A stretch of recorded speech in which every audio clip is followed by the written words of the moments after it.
Bom, nós vamos entrar hoje naquela sequência de definição de conceitos que eu propus para vocês no início, né, como parte da nossa reflexão, que, na verdade, mescla a discussão, em alguns casos, mais formal de conceitos com os textos, né. Nós vamos entrar hoje na discussão, de uma discussão mais prática do funcionamento do regime democrático, que é o conceito de accountability, né. Eu queria, inicialmente, chamar a atenção para duas situações que mostram a oportunidade desse debate. Primeiro, a presidente da República do Brasil acabou de apresentar na Assembleia Geral numa reunião com o presidente Barack Obama ontem, né, a adesão do Brasil a um programa de governo transparente, na qual os Estados Unidos tomaram a iniciativa e o Brasil concordou em participar, e a presidente Dilma foi muito entusiasta e, num certo sentido, indicando, inclusive, avanços que já teriam ocorrido no Brasil na direção da chamada transparência da administração pública, entendendo por transparência não apenas o compromisso, a obrigação dos governos de colocarem informações nas redes de comunicação social, principalmente através da internet, né?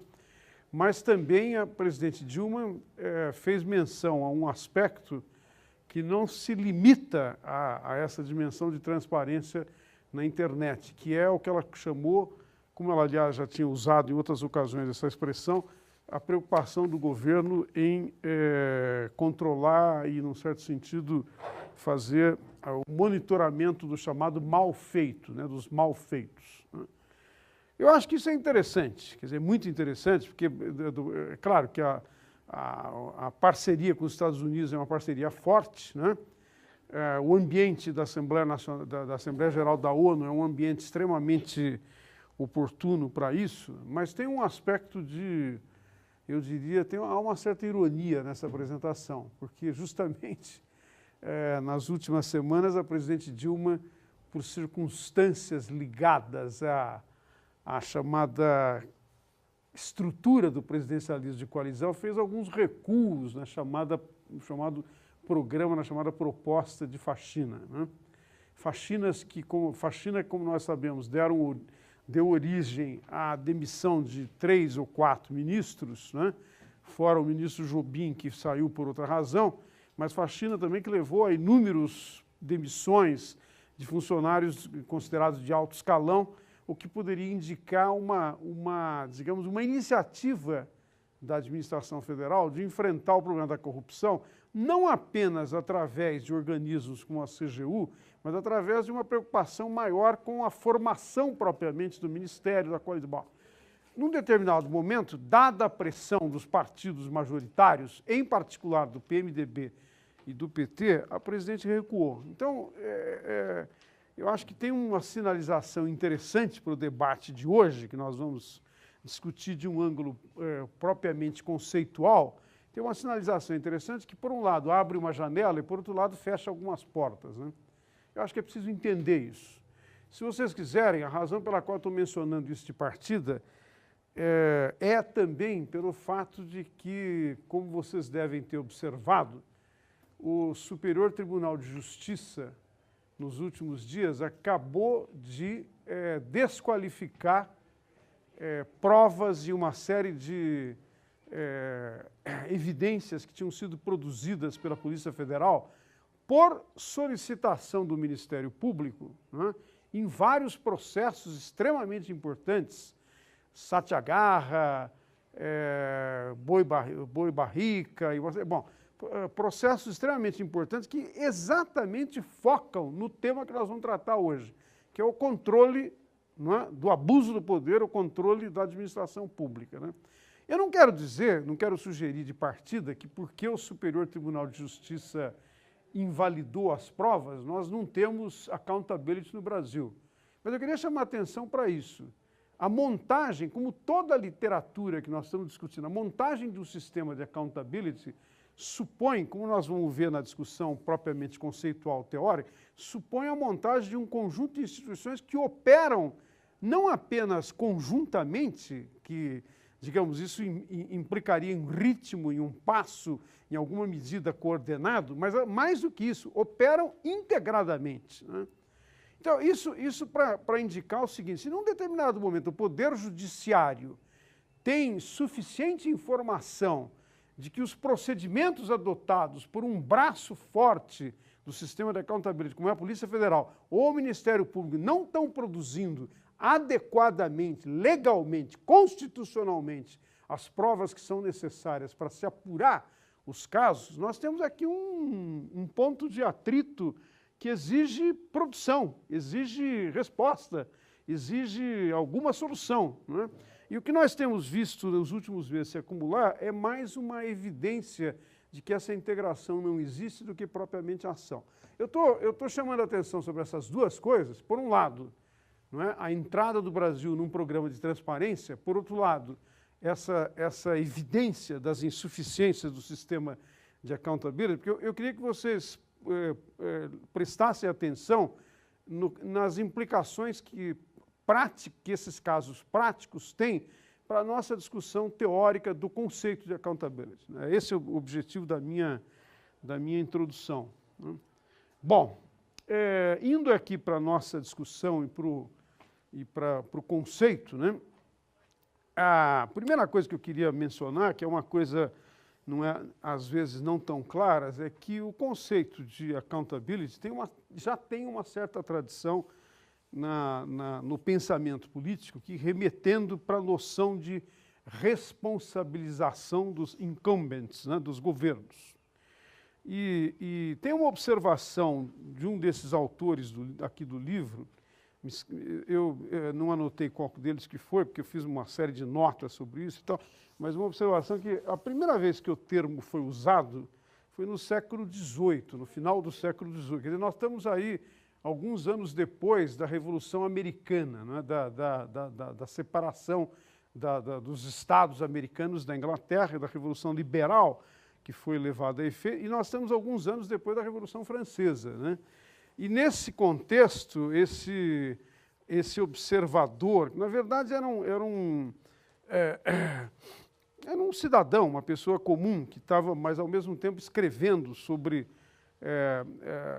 costumes, hábitos de funcionamento do governo, das relações entre cidadãos e governos em algumas regiões dos Estados Unidos, Samuel Williams, né?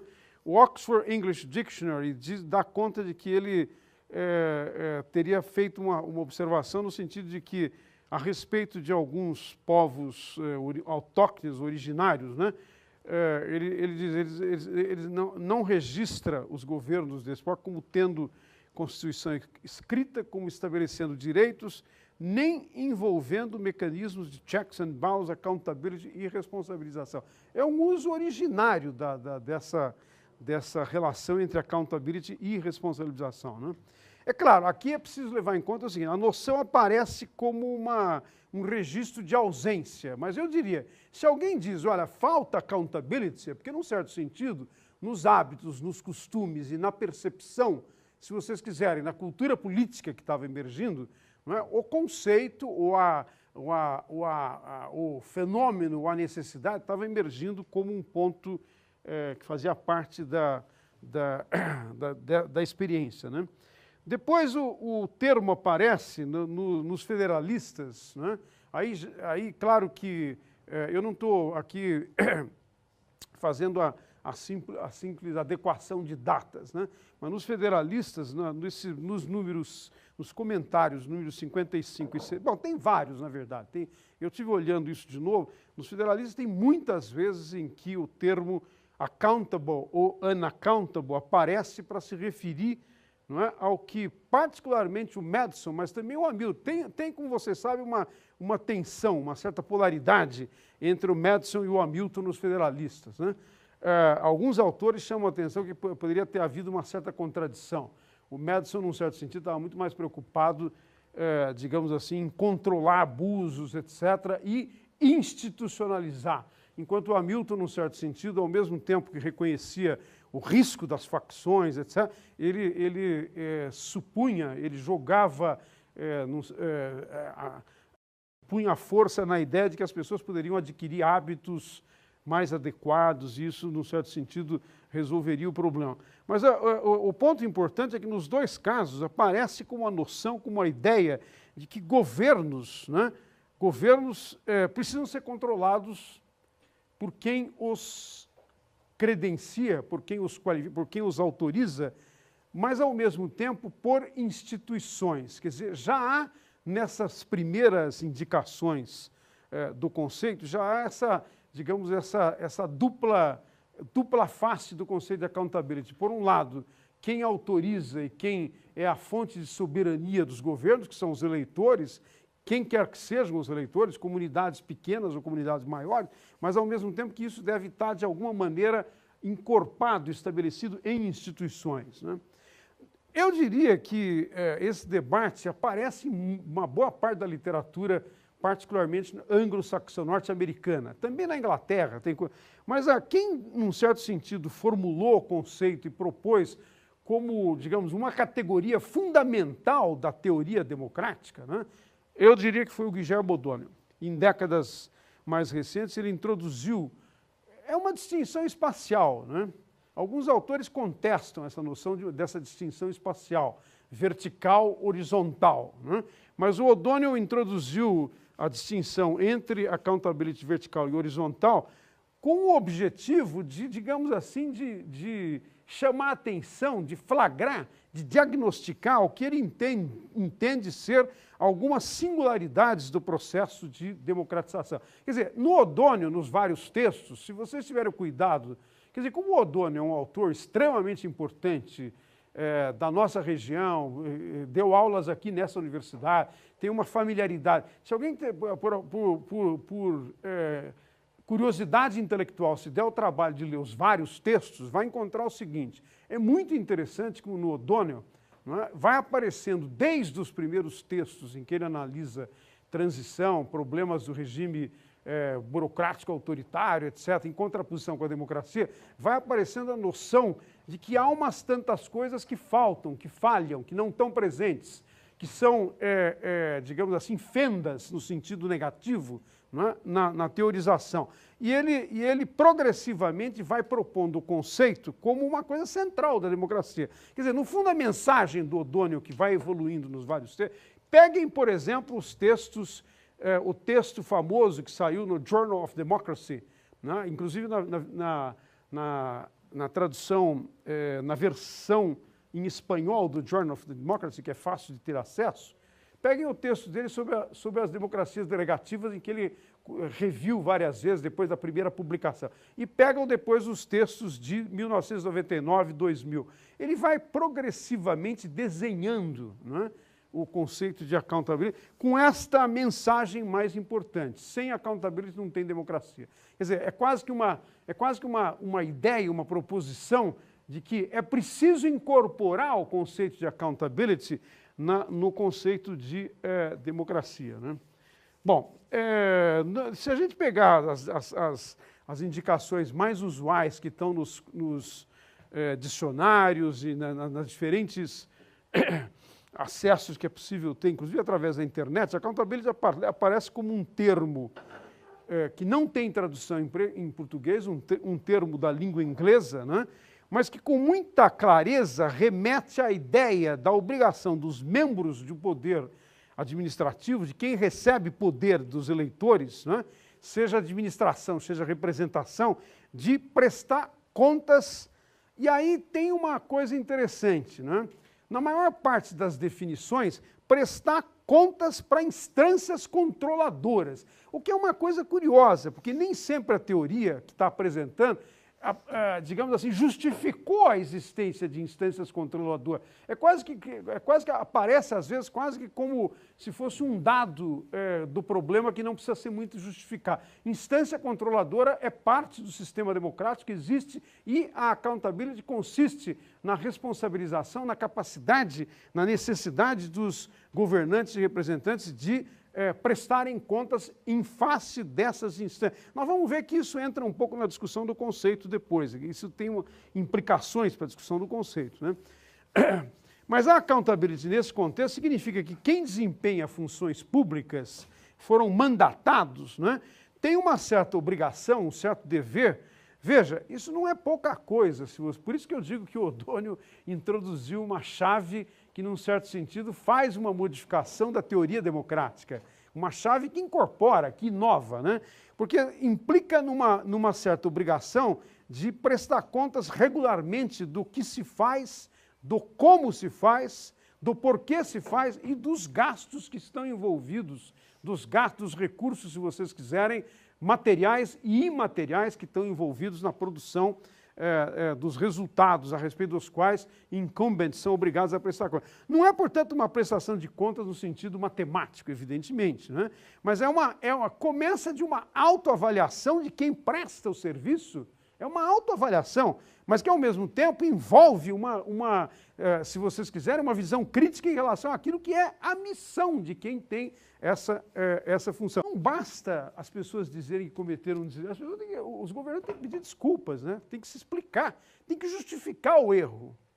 Porque a premissa da qual se parte é que os recursos de quem governa, que estão disponíveis para quem governa, implica em consequências, implica em obrigações, implica em responsabilidade. Então, não é um problema só, digamos assim, afetivo, emocional, de você dizer, olha, eu digo para as famílias, houve um deslize. É mais do que isso, é preciso, por um lado, indicar, justificar razões, motivos, como ocorreu. Então, o mecanismo de accountability funciona quando ele não apenas registra nominalmente, descreve, mas ele analisa, ele vai mais fundo em o que aconteceu, por que aconteceu, em que circunstâncias e quem é responsável. A obrigação de prestar conta está relacionada com o fato de que quem desempenha cargos públicos está usando recursos que, em última análise, são produzidos pelos contribuintes, né? E isso envolve uma contratação. Os contribuintes contratam, por assim dizer, os governantes para realizar tarefas que... veja, aqui tem duas coisas. Não apenas as tarefas que são comprometidas nas campanhas eleitorais, que envolve a razão pela qual eleitores têm uma sinalização para votar nesse ou naquele candidato, mas mais do que isso, diz respeito a uma contratação, a respeito do que é a função precípua de uma instituição. Então, não é preciso que ninguém, numa campanha eleitoral, assegure que vai, digamos assim, administrar de modo a manter, realizar mecanismos de segurança pública. Segurança pública é uma tarefa do Estado, é uma missão da polícia, uma missão da justiça. Então, eu queria chamar a atenção para isso, que a justificação da ação diz respeito a promessas que, num certo sentido, envolveram a contratação, mas, ao mesmo tempo, a função primordial da instituição em que a pessoa está envolvida. Bom, vários autores, entre os quais o Shadler, mas também, por exemplo, o John Elster, né? Dois ou três autores que eu andei examinando fazem exatamente essa definição da accountability. A accountability é quando o agente A é obrigado a reportar para B, né? Quando A é obrigado a prestar contas das suas ações, né?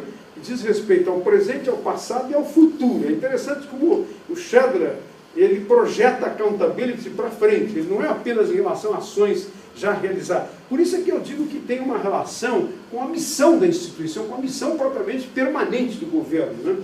E a ideia é que a prestação de contas é no sentido de justificar, e em caso de má conduta, de ilícitos, de malfeitos, como a presidente Dilma gosta de chamar, né, aplicar as punições adequadas. Mas a definição, portanto, envolve, com muita clareza, se vocês quiserem, dois agentes, né? O agente que aplica, que avalia, em um certo sentido, é o condutor da accountability, e alguém que está sendo avaliado e que, portanto, é o objeto, num certo sentido, da ação de quem avalia. Mas, evidentemente, a relação desses dois autores diz respeito a uma terceira coisa, que é a ação de governo, que é o que os governos produzem, que é o que eles efetivamente fazem, né?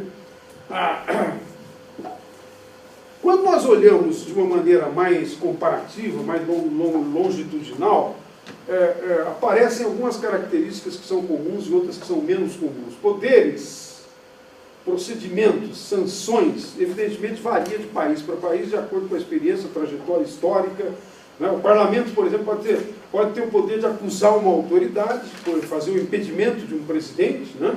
pode caçar um parlamentar ou pode suspender por algum tempo. Isso varia um pouco de acordo com com o estabelecimento de cada experiência. A pessoa acusada pode decidir se renunciar antes do julgamento, se livrando da acusação, como aconteceu várias vezes em vários casos no Brasil e também nos Estados Unidos, né?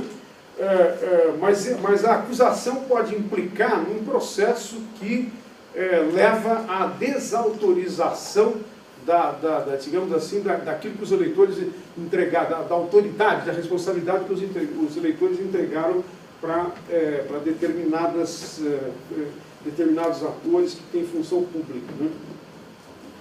Bom, aqui algumas coisas que são óbvias, que eu acho que é melhor a gente ir para frente, depois voltar, se vocês quiserem, alguns desses aspectos. Mas o sistema parlamentar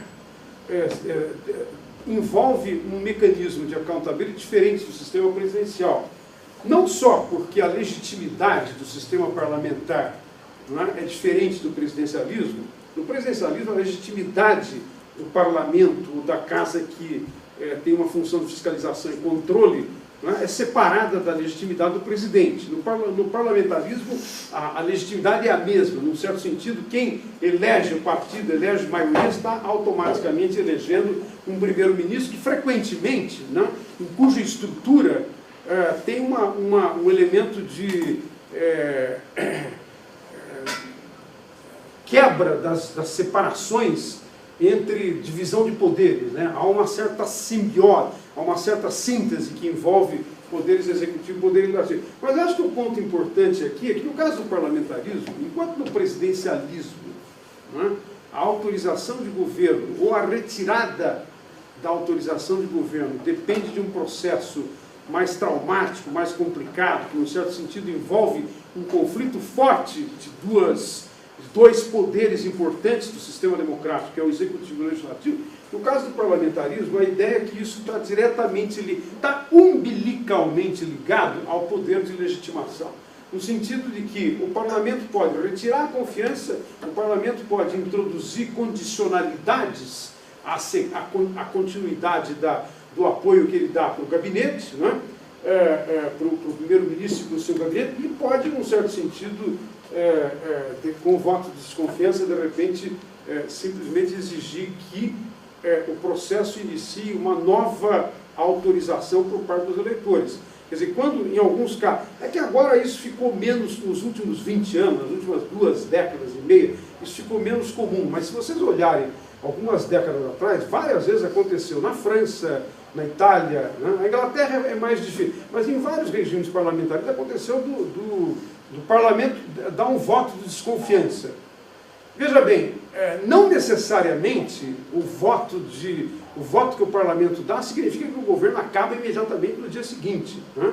Em alguns casos é um voto que significa reduzir a confiança para estabelecer mecanismos de negociação entre partidos, parlamento, maioria, etc. Em outros casos significa um voto de desconfiança pelo qual o primeiro-ministro tem que entregar ao chefe de Estado, frequentemente um presidente ou um monarca, um rei, tem que ter a tarefa de convocar novas eleições e aí você forma uma nova maioria. Eu acho que vale a pena chamar atenção para esse aspecto, porque diferencia formas, modos diferentes de realizar a função de accountability.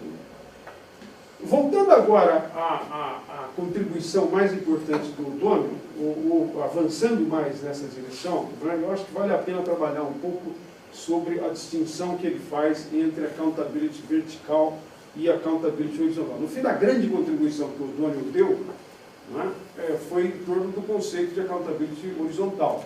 Quer dizer, claro, ele trabalha na accountability vertical, ele incorpora, em certo sentido, os argumentos da accountability social ou societal, como nós vamos ver na sequência, mas a grande contribuição dele é o que é que, digamos assim, o que é que caracteriza, que estruturas, né, que elementos de propriedade, né, quais são as propriedades propriamente do conceito de accountability horizontal. Né?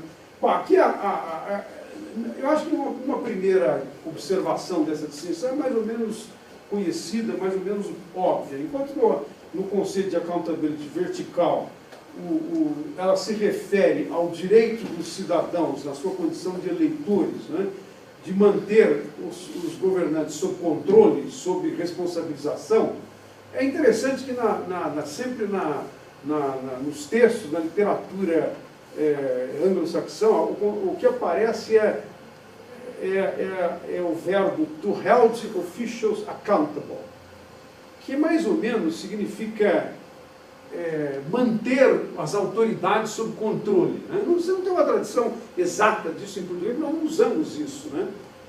Eu fiquei me perguntando algumas vezes, nós não usamos por quê? Em parte porque o conceito não está muito incrustado na experiência institucional e na cultura política de países como o Brasil. A ideia de você manter a autoridade sob controle. Né?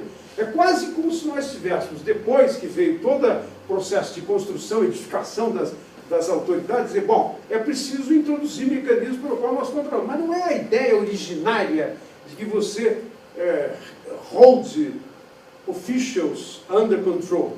E isso é um elemento, um mecanismo permanente de funcionamento.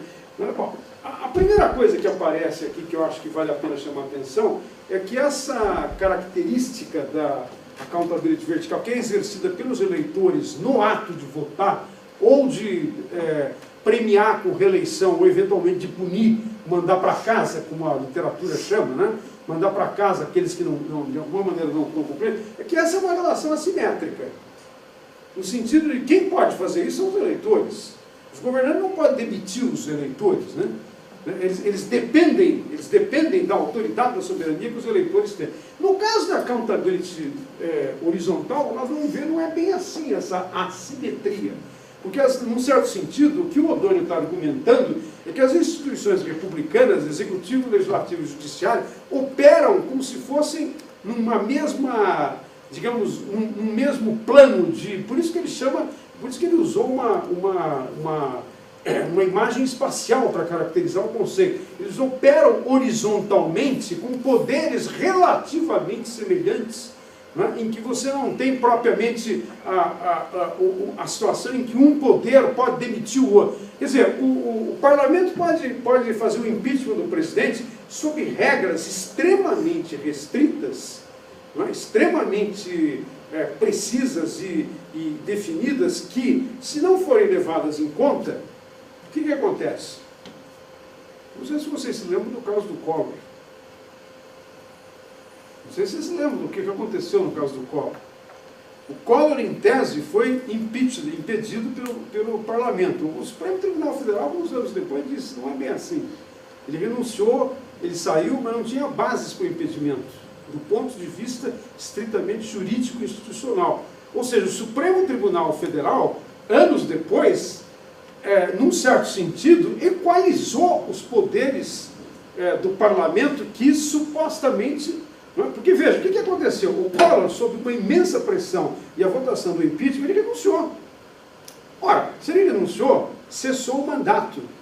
E aí, o parlamento não precisou... As pessoas não se lembram disso. Mas o parlamento não precisou completar o processo do impeachment, que depois o Supremo levantou dúvidas sobre os mecanismos, sobre a maneira como foi feito, etc. Quer dizer, eu estou chamando a atenção para isso simplesmente para dizer,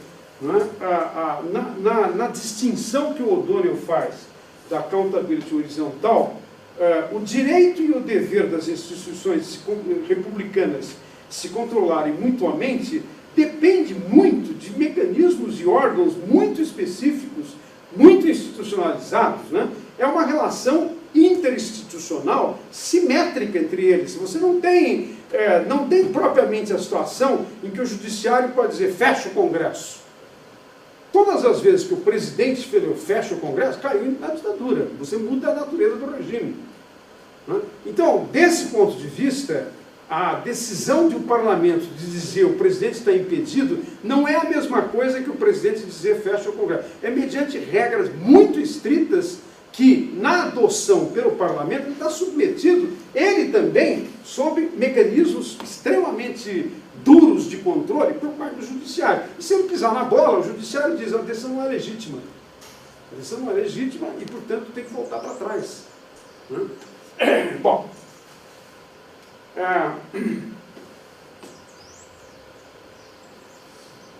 quando nós voltamos para a definição original do O'Donnell, né, ele formula e propõe a ideia de accountability em geral como um mecanismo funcionando que implica não somente, funciona não somente verticalmente, tornando as autoridades eleitas responsáveis. Aliás, aqui entra uma expressão do inglês que não tem tradução em português, né? Eu não conheço nenhuma tradução. Algumas traduções de accountability em termos de responsabilização ficaram bastante estabelecidas, bastante comuns. Mas answerable, como é que a gente poderia definir isso? É a obrigação de respondentemente, né? Não tem uma tradução clara, né? Mas a ideia de que não somente as autoridades são verticalmente answerable para aqueles que são os soberanos que lhes deram poder, mas através das urnas, mas também horizontalmente, e o O'Donnell é específico, né?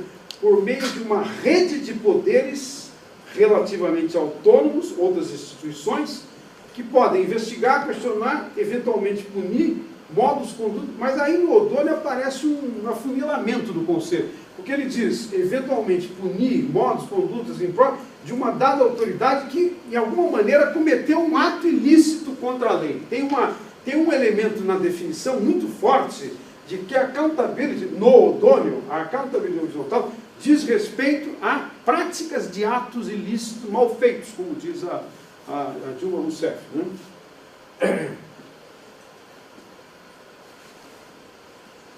Isso me levou ao texto do Williams, né, que está no dicionário de Oxford, né, em que ele usa intercambialmente, ele usa nos dois sentidos, tanto o conceito de responsabilidade como de accountabilidade. Aparece como sinônimo, é a mesma coisa, né?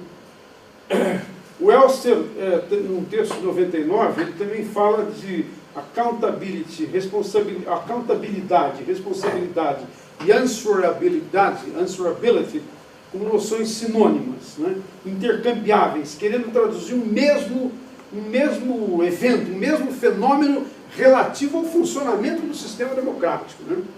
E aqui eu acho que aparece uma coisa que eu já tinha sugerido de início de partida, é que a ideia dessa intercambialidade entre essas três noções, né, ela é estritamente do sistema democrático.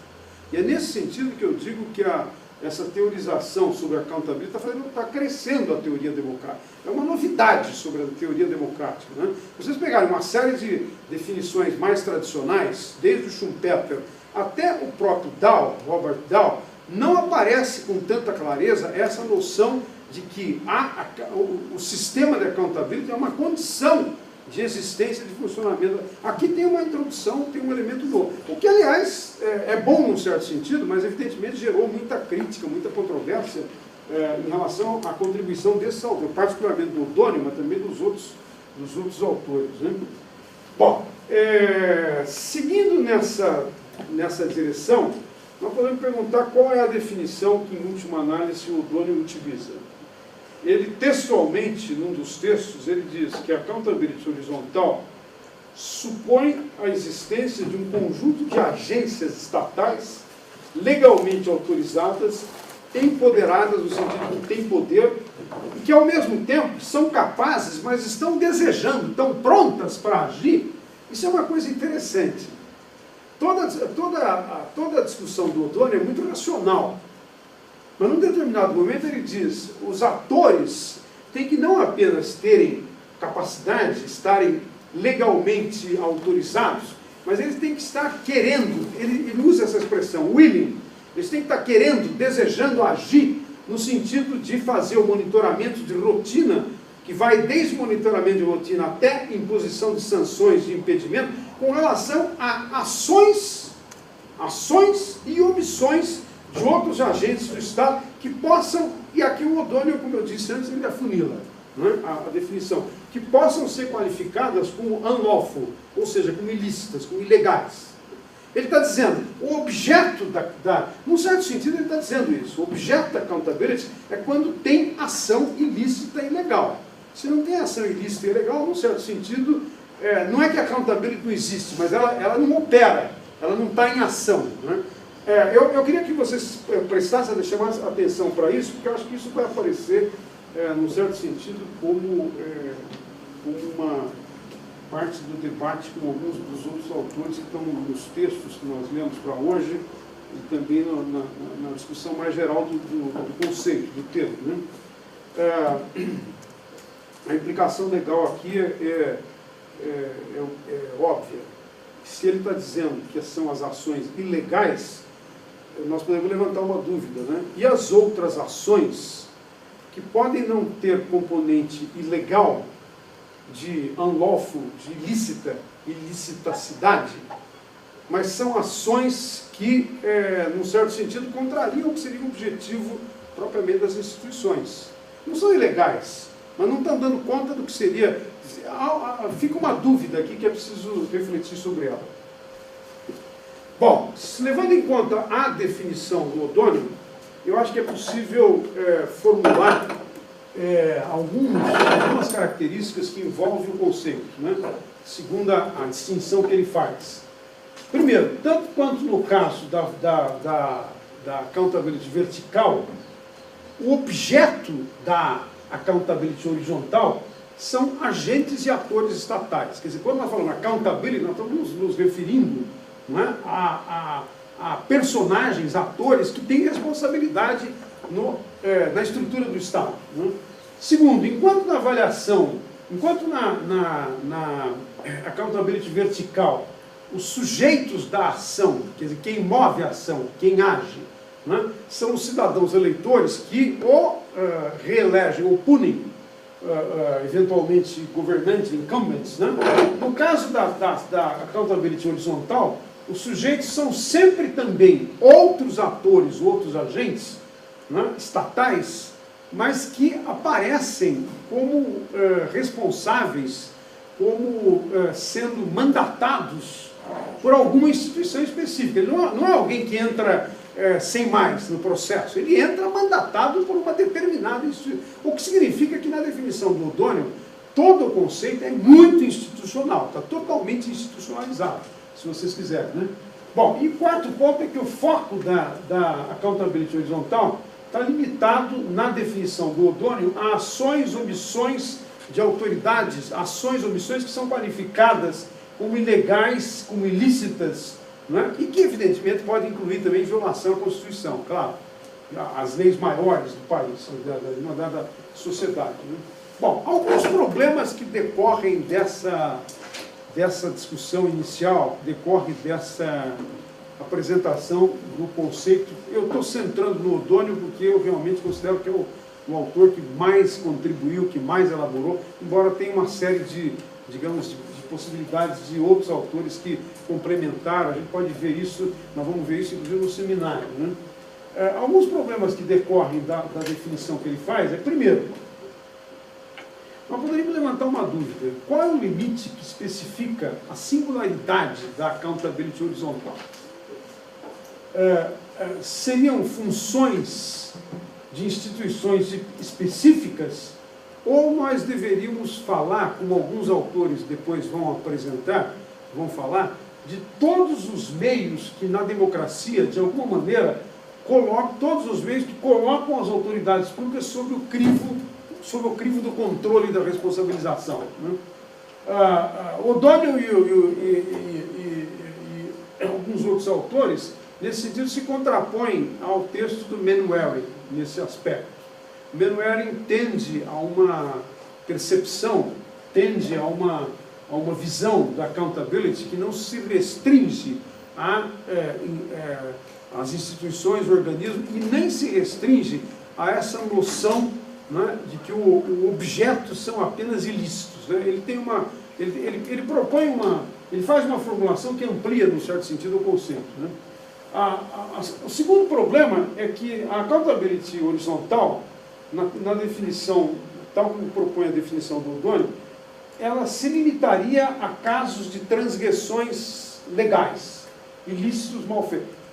Ou a dúvida é se ela não poderia dizer respeito também a obrigação das autoridades políticas de se responsabilizarem política e juridicamente por aquilo que está implícito nas suas obrigações constitucionais. Eu não sei se fica clara essa diferença. Uma coisa é você dizer, olha, o governador de estado tem obrigação de cuidar de serviços, fez a promessa de cuidar de serviços públicos e melhorar os serviços de transporte público da cidade do Rio de Janeiro, ou eventualmente melhorar o padrão de qualidade do bondinho, e o bondinho teve um desastre e fracassou.